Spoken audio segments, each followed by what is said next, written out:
Thank you for joining us today for our RE/MAX Realty Group Quick Hit. Today we are here with Eric Railing, Associate Broker Owner, to answer the question, should I put an addition on my house or move? Eric? It's a great question. There's a couple points actually that I would think through. It's a very common question we're getting today. Clearly, it's a bit more of a buyer's market.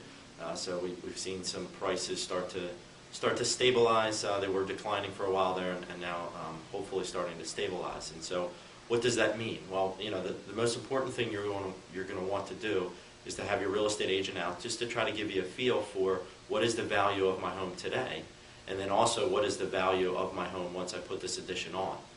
Is it a 500 square foot addition? Is it a 1,500 square foot addition?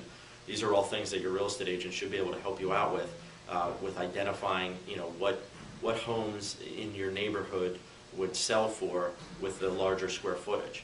Now, the appraisal is a little bit more technical. If you're going to need a home equity loan or some sort of bank financing to help you pay for the cost of this addition or the cost of the changes, you're going to want to get an appraisal. Now, I would just remind you that if the appraised value is lower than what your real estate agent thinks, that the appraised value is the one that matters from the bank's perspective.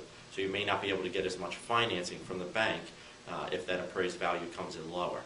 One of the things that's hard on an appraiser is to identify the future value. Again, in today's relatively tight credit market, banks are really pulling back the reins on lending money on a future value of a property.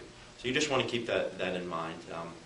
Ultimately, if the market can sustain and you're in an area where if you live in a single family home, for example, and there's larger, bigger, younger homes in your area, sometimes it does make sense to do that. Obviously, interest rates are incredibly low right now, and you could take advantage of those low rates with a home equity loan. So just a couple points to consider when you're thinking